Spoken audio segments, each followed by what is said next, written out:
used to this matchup. The powerful versus the rest of us. I'm Miracle Rankin. And I'm Jen Jordan. We're running for Georgia Supreme Court to fight for what's fair. We've taken on the big corporations and insurance companies that profit off your pain. And taken down child predators and domestic abusers who threaten your safety. We fought and we won. These guys have enough friends on the Supreme Court. We'll fight for you. Time and temperature brought to you by Peachtree Pest Control. The Live Viper 6 Skyview Network, sponsored by Terry Lambert Hyundai. Now at noon, President Trump arrives. Live from Television Park, this is WJBF News Channel 6 at noon. Hi, everyone, and welcome to News Channel 6 at noon. I'm Mary Morrison. Thank you for watching. We begin this noon with breaking news. An investigation is underway after a woman was struck by a train in Richmond County. It happened on Wiles Road this morning at the railroad crossing. The woman was taken to the hospital with non-life-threatening injuries. Now, deputies believe she was sitting or lying on the tracks when a CSX train approached, and she was unable to move in time. Wiles Road was closed for a while, but is now back open. We do have new information today about a deadly accident in Richmond County. We now know the name of the person who was struck and killed early this morning on the 3100 block of Peach Orchard Road. The victim is identified as 59-year-old Patrick Brown from Augusta. An autopsy will be performed. Well, a crash earlier this week in Aiken County has claimed a life. It happened Monday morning on Festival Trail Road. That's near Airport Road. Investigators say 77-year-old Ernest Gleaton was driving his Ford F-150 when it left the road and struck a culvert and a fence. He was taken to the hospital where he later died. Time now for a first check of your forecast on this Wednesday. Sherry Shealy, bring us up to date. All right, so we started off the day on the cool and cloudy side, but we're starting to see some of those clouds make their way out of the area. So looking at the big picture, we do have that approaching cold front. And I know usually when we talk cold fronts, we talk dramatic changes in our temperatures and, of course, some moisture. That is not the case with this one. This is going to be a dry cold front coming through, but right now we do have some cloud cover still lingering and even a few sprinkles showing up in our southern lying counties, but that is not the case on our Terry Lambert Hyundai Skyview Cam at Soap Creek Marina, where we have beautiful blue skies there where that moisture is now receded, and now we've got the blue skies and sunshine and warmer temperatures. So if you look at our northern lying counties where that sun is coming out, they're already making it into those low to mid 70s, where we still got the cloud cover from the metro southern to the south, where temperatures are in the 60s there in Swainsboro. Winds not much of an issue today, coming in about 5 to 7 miles per hour. So it is National Apple Pie Day, so take a slice of the forecast. We will see those clouds clearing out as we go through the next several hours, and we will make it into those lower 80s later on this afternoon. But enjoy these cooler temperatures while you can, because we are really going to ramp up the heat going towards the weekend. I'll have more details in your full forecast coming up in just a bit. Back to you, Mary. All right, see you soon. Thanks, Sherry. President Trump arrived in Beijing. Still ahead, your live Viper 6 forecast with meteorologist Sherry Shealy. Plus, we'll have the latest on the hantavirus. An Illinois resident awaits test results from the CDC. Why this case is grabbing national attention.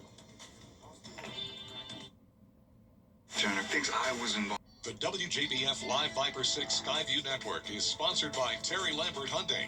Low prices, big selection, and committed to quality customer service. Now, your most accurate forecast with WJBF Live Viper 6. So check this out. A massive solar flare is lighting up space, and it could bring the northern lights further south this week. Scientists say the sun unleashed a large mass ejection Sunday, the largest storm in more than 2 decades. The Earth's atmosphere and magnetic field protect us from those flares' harmful radiation, but radio communications can be disrupted.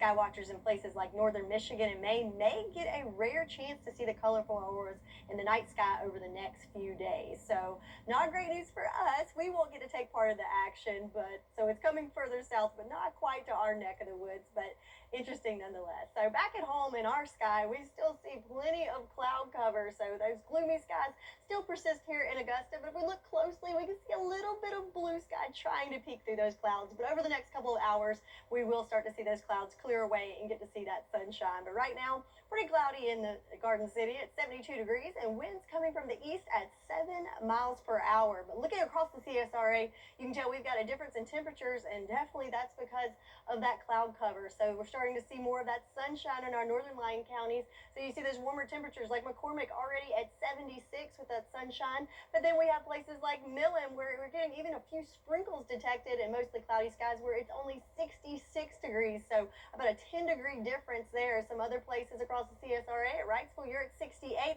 70 in Sparta, and Edgefield, you're at 74 degrees. So quite the gradient there across the area. So looking at the bigger picture of what's causing this, well, we look close to home, see the cloud cover. It's starting to make its way to the south, and that's all associated with that low pressure off the coast. And as it continues to push off the coast, we'll see those clouds clear out over the next couple of hours. And then we have a cold front that's going to be passing through later on tonight.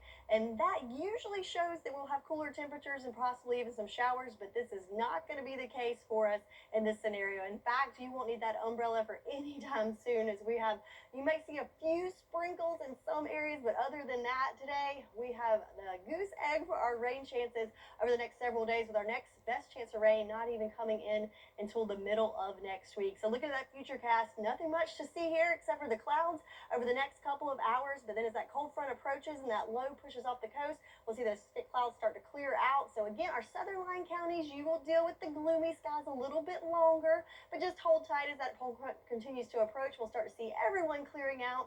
Can't rule out the chance of a stray sprinkle or two, but overall, most of us are going to remain dry throughout the day today and the overnight hours. Then as we go to Sunday, high pressure approaching from the west, nice clear conditions throughout the day on Sunday, and you can pretty much copy and paste that for the next several days. So highs today, a little bit of variation there depending on that cloud cover, a little bit cooler to our south, but going with a high of 82 degrees here in Augusta, and overnight lows, same story, ranging from those mid 50s to lower 60s, but then the heat is on going into the weekend. We are back up into the 90s, so feeling like summertime just in time for the weekend. So today, dealing with partly cloudy conditions, we'll gradually see that clearing continue throughout the afternoon hours, so we will get to see that sunshine across the CSRA eventually, but then after that, we have nice sunshine for the next several days, and the heat is on going into the weekend. Mary? All right, sounds good. Thank you, Sherry. Today, the ribbon was cut on a new crisis stabilization. For the break, a final check of your forecast. I'm Blake Tillery. The WJBF Live Viper 6 Skyview Network is sponsored by Terry Lambert Hyundai. Low prices, big selection, and committed to quality customer service.